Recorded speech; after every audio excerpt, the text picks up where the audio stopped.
In a quiet lab, deep inside an underground facility. There was a glass tube. Inside the tube sat a strange alien girl with soft, glowing skin. Her skin color kept changing purple, blue, green, pink, slowly and gently, like the colors of the sky. At sunset, she did not speak. She did not move much. She just sat there and looked at the wall. Everyone called her subject X-92. But no one knew her real name. The scientists said her skin changed color based on her emotions. Blue meant calm, green meant curious, red meant angry, and black meant fear. But there was one color they could not explain: pink. It only happened when one person walked by the human janitor. Mason. Mason was a quiet man, maybe in his early 30s, who swept the floors and emptied the trash. He was not a soldier, not a scientist. And no one ever noticed him, but the alien girl did. Every night when Mason walked past her glass tube, her skin glowed softly pink at first. Mason thought it was nothing, just a trick of the lights. But then one night, he dropped a cloth and it slid near her chamber. He bent down to pick it up, and his hand accidentally brushed against the glass. In that moment, her eyes opened wide, and her entire body turned bright pink. It was so sudden that Mason stepped back. Surprised, he looked around, but no one else saw it. The cameras were off for cleaning time, and the room was empty. From that night, he started watching her more closely. He noticed her colors changed when she saw him, even if he didn't touch her. He waved once, just to test, and her skin glowed golden, then turned pink again.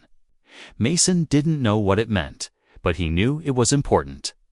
At night, when his work was done, he started spending a few quiet minutes near her. He would sit on the bench across the room and read a book, pretending to rest, but she always watched him from inside the glass. Her eyes calm, her skin glowing softly. Then one evening, the power flickered, and the glass door of her chamber opened. Slightly, she stepped out, slowly, unsure, her legs shaking. Her feet touching the cold floor for the first time. Mason was frozen, shocked to see her walking. She came close, her hands shaking, and reached out to touch his arm. He didn't move, didn't stop her. Her fingers brushed against his skin, warm, soft, careful. And then something magical happened. Her body glowed bright gold and pink, like a sunrise lighting up a dark sky. Mason felt something in his chest. A strange warmth, like a heartbeat skipping. He looked into her eyes, and she looked into his. She whispered something in a soft, alien voice he didn't understand, but her eyes said it all: trust. Suddenly, alarms blared, red lights flashed, and the chamber door shut behind her. Scientists and guards rushed in. Shouting orders, Mason raised his hands. But they didn't arrest him. Instead, the head scientist said, "You, janitor, come with us." Now they had seen the whole thing on hidden emergency cameras. Later that night, Mason sat in a white room. Being questioned, they wanted to know how he got close to her, why she responded to his touch, why her skin glowed so brightly with him. He didn't have answers, but he told the truth. "I didn't do anything," he said. "I just sat with her." The scientists looked at each other, confused and excited. "She's never shown this reaction to anyone before," one of them said. "Maybe he's the trigger," said another. "Maybe he's the key." They called him back to the lab the next day and made him stand near her again. As soon as she saw him, her skin turned pink once more. They told him to speak to her, touch her hand, sit near her every time. She reacted, colors dancing across her skin like light through a crystal. Mason didn't understand why, but he knew she was not just an experiment. She was a person, trapped in a cage, needing kindness. And for some reason, he was the only one she trusted. That night, as he walked past her again, she pressed her hand against the glass. He placed his hand against hers from the other side, and her skin glowed bright and warm in that silent moment. Something changed between them. She smiled for the first time, just a little, and whispered something again. Though he couldn't understand the words, he felt the meaning. She was alive, she was feeling, and somehow, she was his friend. Asterisk that night. The facility was quiet again. Mason couldn't sleep. The alien girl's glowing pink skin and soft smile stayed in his mind like a light that refused to go out. She wasn't just a lab subject anymore. Not to him.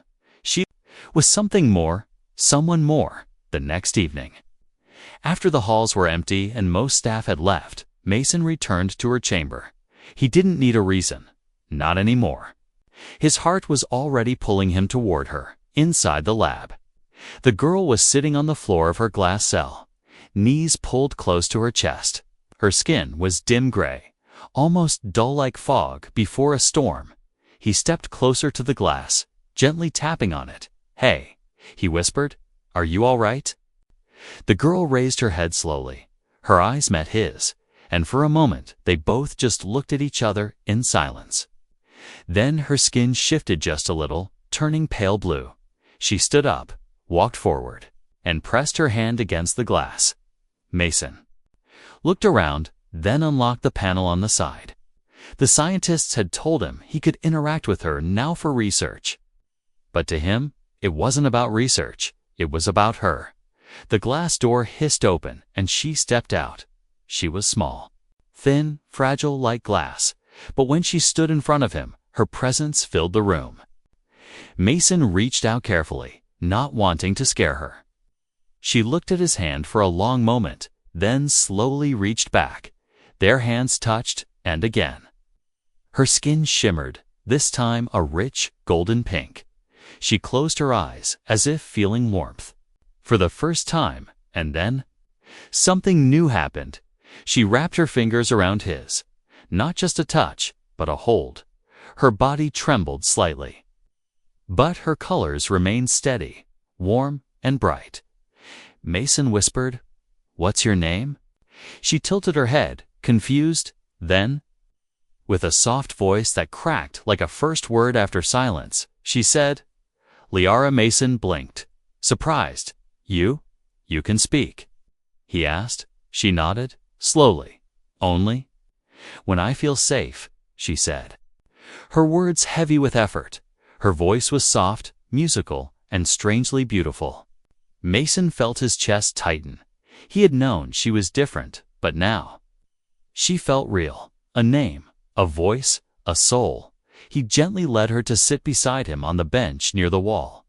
They sat in silence. Her hands still wrapped around his Lyra's skin, shifted through soft pastel colors, calming and sweet. "Mason," he finally said, "that's my name."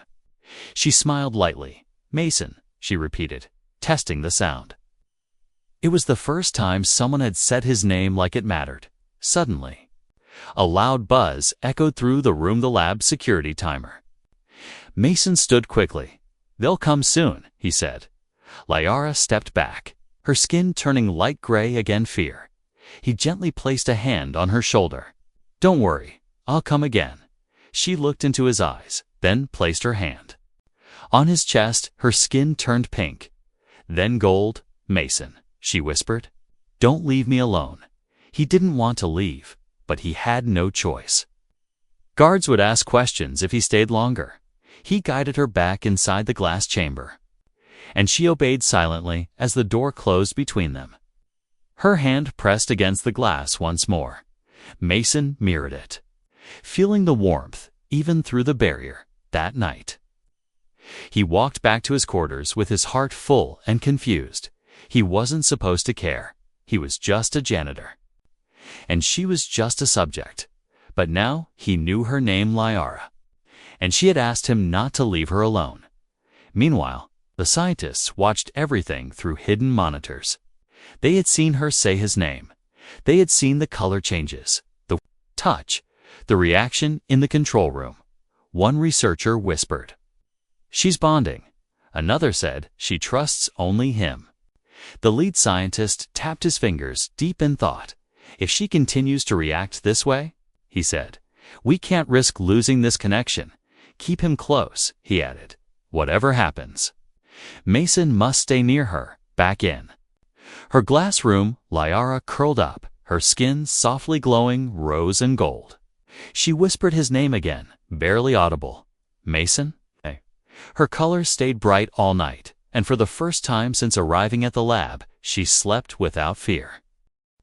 The next few days became a quiet routine. Mason would finish his janitorial duties early and spend his last hour near Leora's chamber. She would wait for him, sitting quietly, her skin always glowing soft pink. The moment she saw him, no one else got that reaction, not the scientists, not the guards, not even the lead researcher, only Mason. She had said just a few words to him so far, but those words meant everything.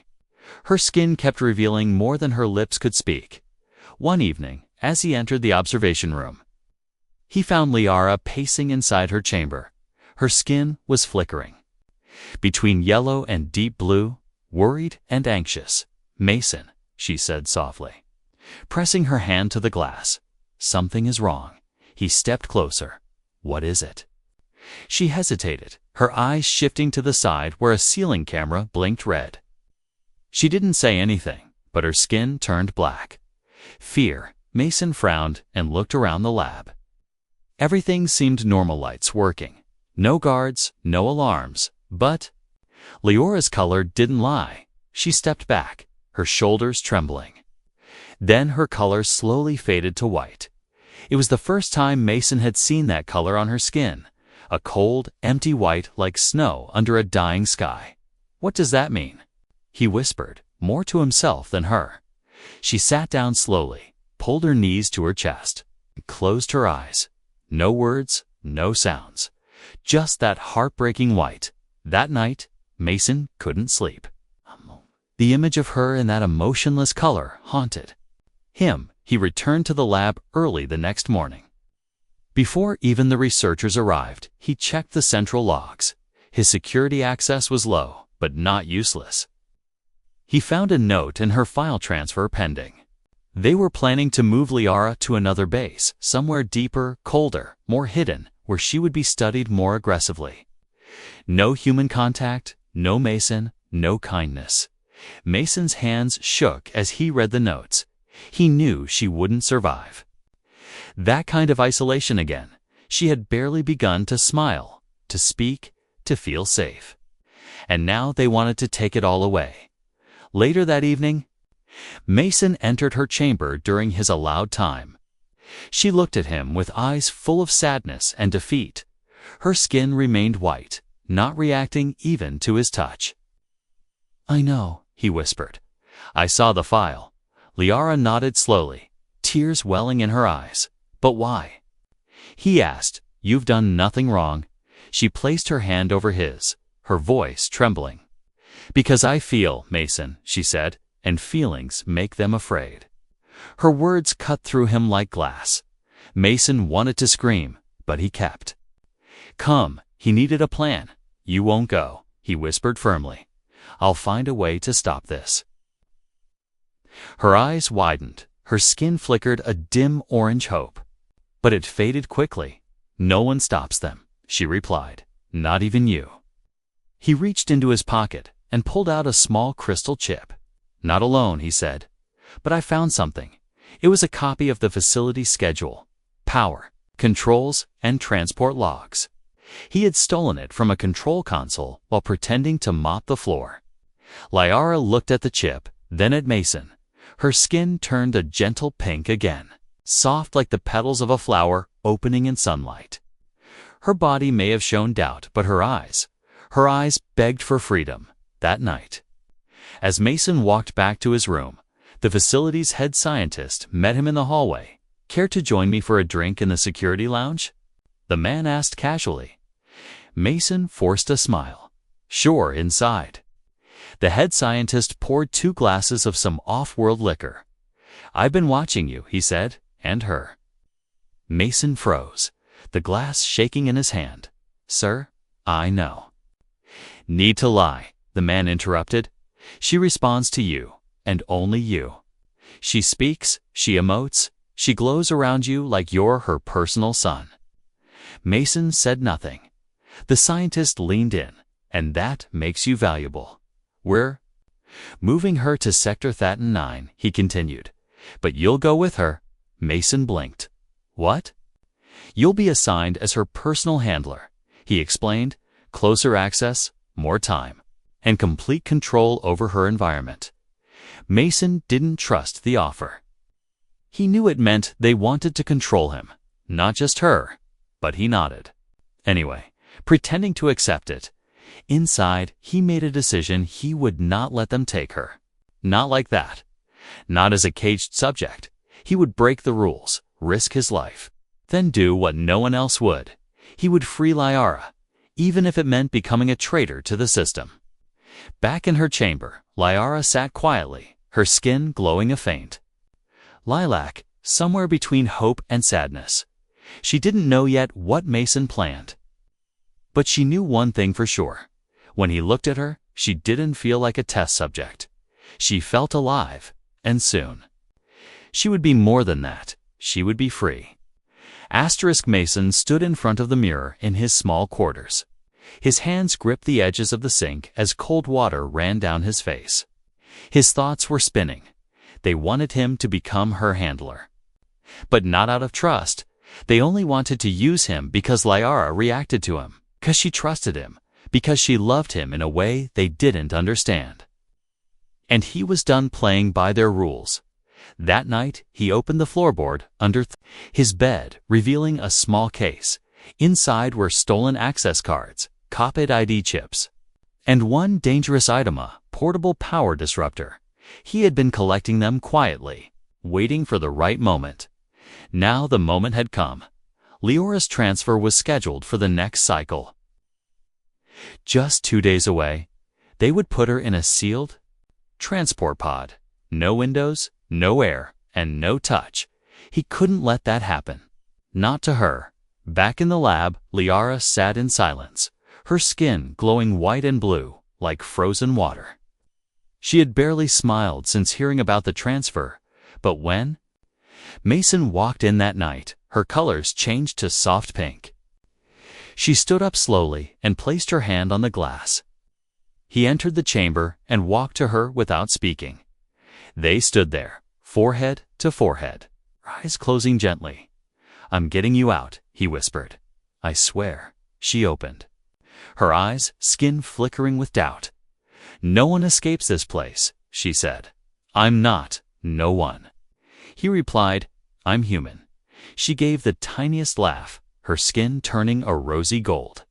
He pulled back and reached into his uniform, showing her a small black chip. "This will shut down the power grid for 3 minutes," he explained. "You'll have to run." She asked. "No," he said.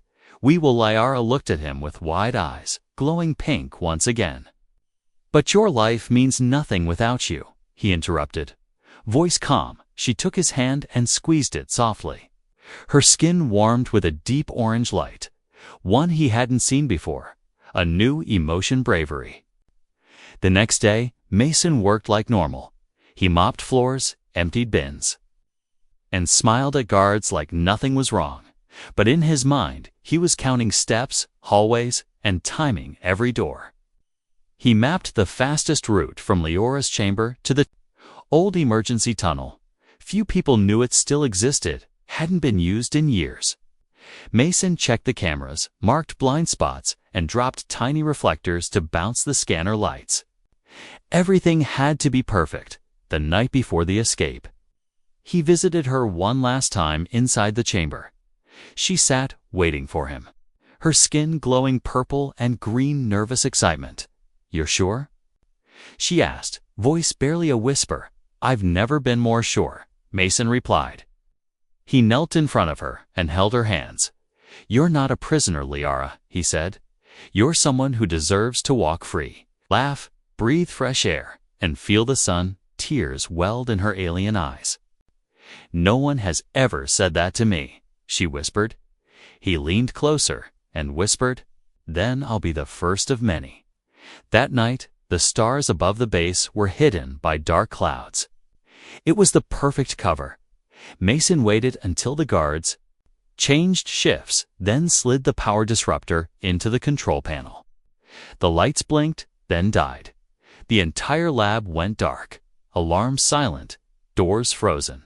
He sprinted to her chamber, used the emergency override, and pulled the door open.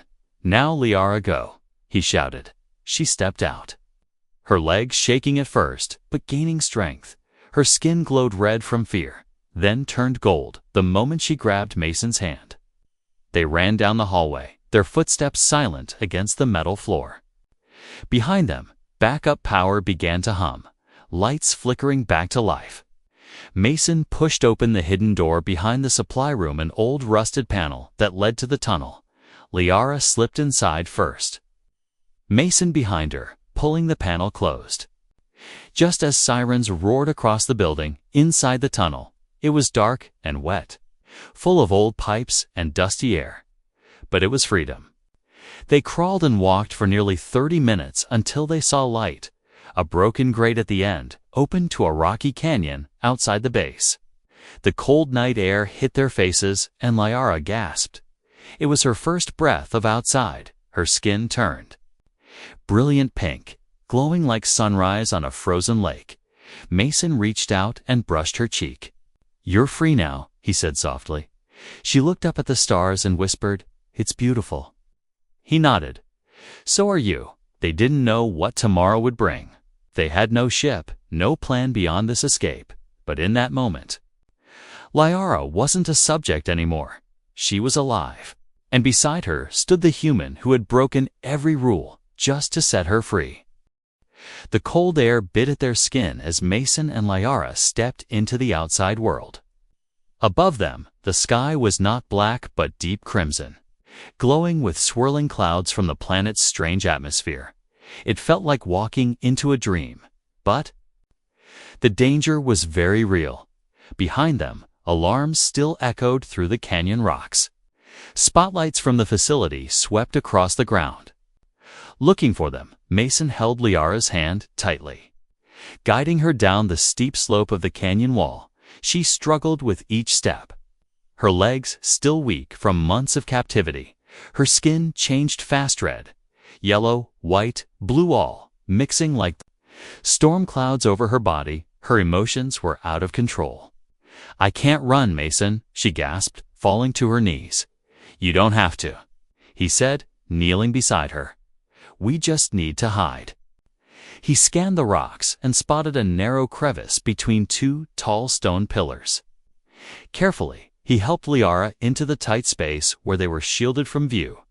They crouched together, breathing quietly, listening as search drones buzzed. In the distance, Liara closed her eyes, her head resting against his shoulder. Her skin turned soft green, calming. "Is this freedom?" she whispered. Mason nodded. "Not yet," he said. "But it's the first step." She looked up at him, and her skin turned pink.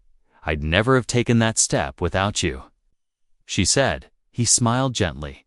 "You did take it when you chose to trust me." For the next few hours, they remained hidden in the shadows. Mason watched the patrols from a distance, carefully counting their movements. He had trained in wilderness survival years ago, before becoming just a janitor. Now those old skills were saving them both. When the sky began to fade from crimson to deep purple, he whispered, "It's time." They moved quietly through the rocky path. Heading east toward the abandoned mining outpost Mason had heard the guards talk about. It was no longer on any maps, forgotten after a quake shut it down. No cameras, no patrols, just old shelters and a chance to breathe. As they walked, Liara suddenly stopped, her body trembling. Mason turned quickly. "What's wrong?" She pointed ahead. 3 robotic sentries hovered in the distance, red lights glowing from their sensor eyes. "Stay behind me," he whispered. Pulling her down behind a boulder, one of the drones scanned the area, its beam passing just inches. From them, Mason knew he had one shot. He reached into his coat and pulled out a flare disruptor, an old illegal device he had once hidden for emergencies. He clicked the button, and the flare launched into the sky with a sharp burst of white light. The drones reacted instantly, spinning toward the false signal in the confusion. Mason grabbed Leora's hand and ran. Her legs burned with pain, but she didn't stop. Her skin turned gold, again the color of courage. They didn't look back. Not until they reached the shadow of the mining outpost. The place was silent, broken. Structures scattered under dust and moonlight. But it was shelter, and that was enough. They entered an old supply room. Broken crates and metal shelves still standing. Mason locked the rusted door from the inside and let out a long breath. Liara sat on a crate, eyes wide, body shaking. "I was so scared," she whispered. Mason knelt beside her, taking her hands. "You were strong," he said. "You kept going." She looked at him, her eyes glowing. "Only because you didn't let go," she said. Then she leaned forward and rested her head against his chest. Her skin glowed bright rose. It wasn't just emotion now, 'twas connection. That night, Mason found an old heater unit and managed to power it using leftover solar cells. They sat beside it, warming their hands, talking quietly. She asked about Earth, about oceans, about animals she'd only seen in videos. He described rivers and forests, the way grass felt under bare feet. Her skin shimmered with wonder, changing between soft blue and gentle orange. "I want to see all those things," she said. "With you," Mason smiled. "One day we will." Suddenly, a sharp noise outside made them freeze. Footsteps, several of them, slow and heavy. Mason moved quickly to the broken window and peeked out. A small group of bounty hunters had arrived. Humans, judging by the way they walked and cursed. They weren't part of the government, but they were just as dangerous. Mason grabbed a metal pipe and signaled Liara to hide. She moved to the back wall and pressed her body against the cold metal, her colors fading to camouflage. Mason stood by the door, his body tense, ready to fight. One of the bounty hunters kicked open the door, weapon raised. "Where is she?" he shouted. "The glowing freak, where's the alien?" Mason stepped into view, his eyes calm. "She's not here," he said. "Just me." The man laughed. "You think we're stupid." Suddenly, the room filled with light. Liara had stepped out, her skin glowing red. The bounty hunters raised their guns, but before they could fire, the lights in the room flickered. Lyra's skin pulsed with waves of energy and their weapons. Spark then died. A force like a sonic boom pushed them back, slamming them into the walls. Silence followed, broken only by Leora's heavy breathing. Mason rushed to her side, catching her before she collapsed. "You saved us," he whispered, holding her tight. She looked up, her body glowing faintly pink once more. "I didn't know I could," she whispered, weak but proud. And in that moment, under the crimson sky and dusty shelter, Mason knew Lara was not just beautiful or unique, she was powerful, and she was his to protect. The bounty hunters lay unconscious across the broken shelter. Their weapons were fried, their armor scorched, and there comes buzzing with static. Liara stood in the center, her skin slowly dimming from deep red to a soft lavender. She was breathing hard, her knees shaking, but her eyes full of something. New confidence. Mason held her gently, one arm wrapped around her back. "You okay?" he asked, voice low. She nodded slowly. "I didn't mean to hurt them." "You didn't?" Mason replied. "You protected us." She looked at her own hands, still glowing faintly. "I didn't know I had this power," she whispered. "It came from your emotions," Mason said. "You were scared, and your body reacted." Liara leaned against him, exhausted but proud, outside. The night winds picked up, brushing dust through the canyon. They had won a small fight, but the real battle was only beginning. The facility would soon know where they were. The bounty hunters had trackers. And someone would come to collect the reward. Mason moved fast, dragging the unconscious hunters into a side room. He took their rations, their map devices, and stripped wires from their units to stop signals from going out. Liara watched in silence, her body glowing faint green now, her energy returning slowly. "We can't stay here," Mason said. "They'll come in force. Where will we go?" Liara asked, voice soft but steady, to the outer districts. He said, "Old cities where no one watches anymore."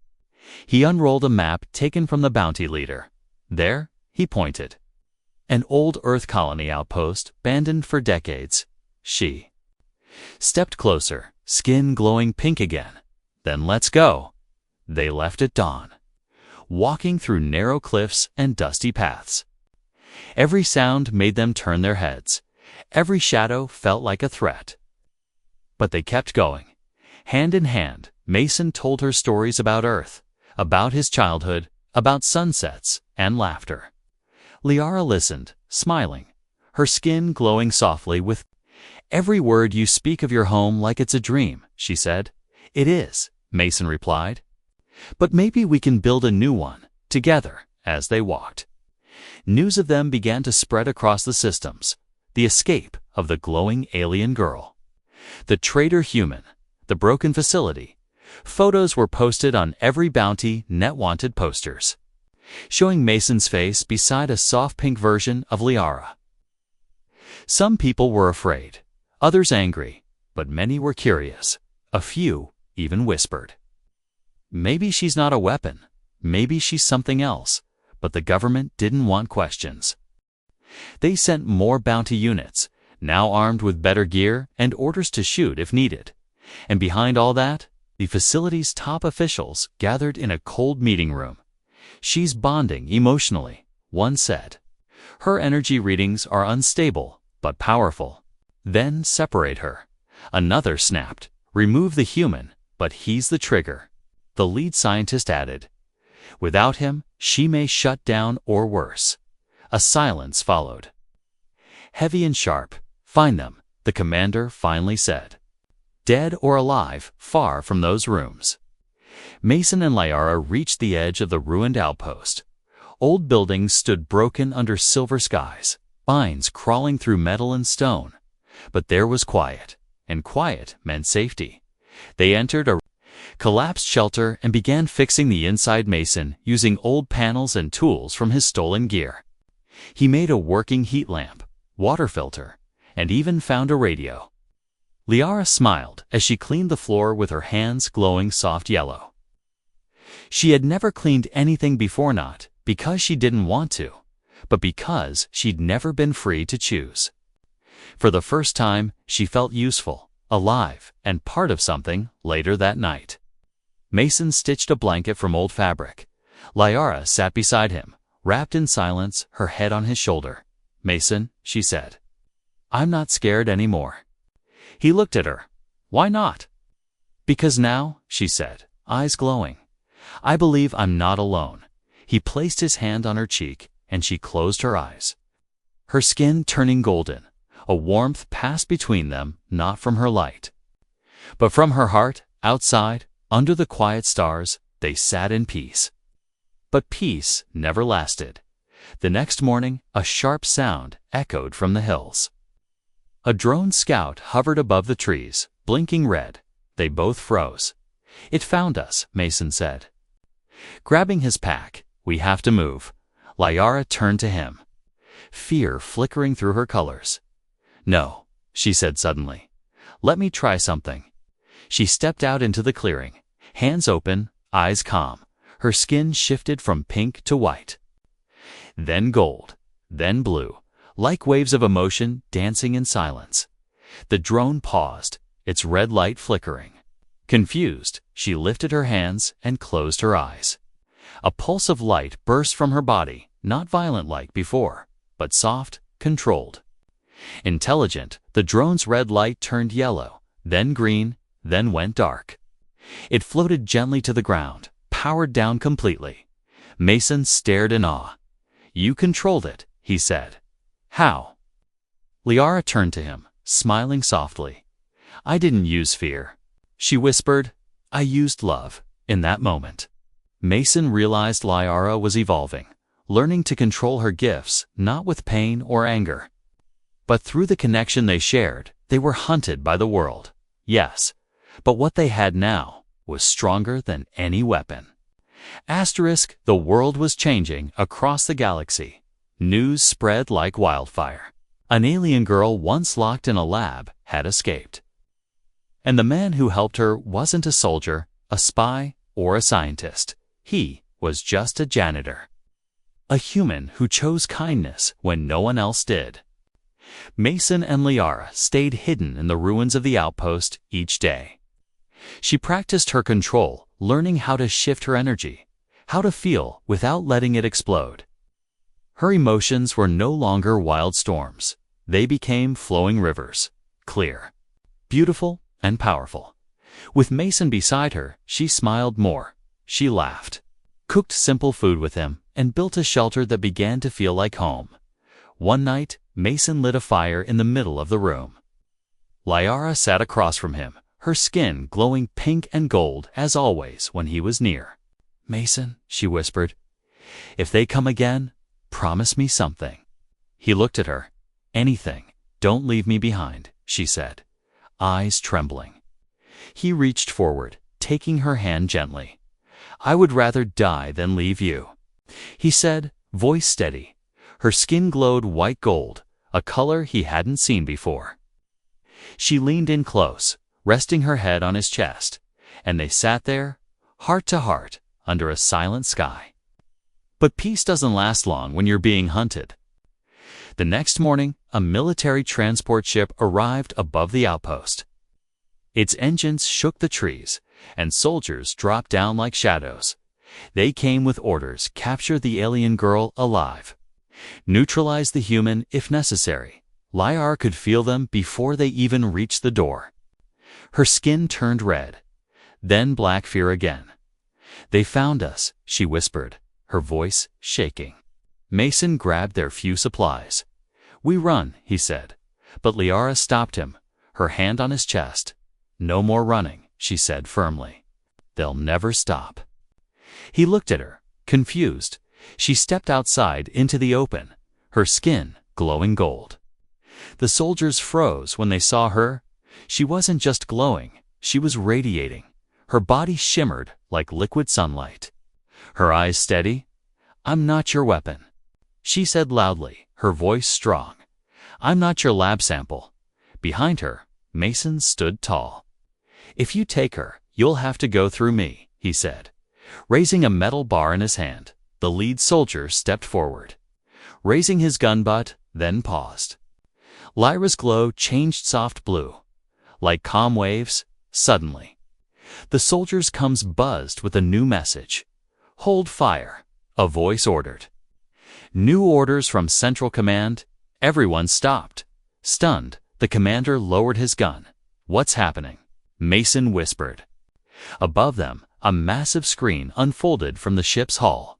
A woman's face appeared, a senator, high-ranking and powerful.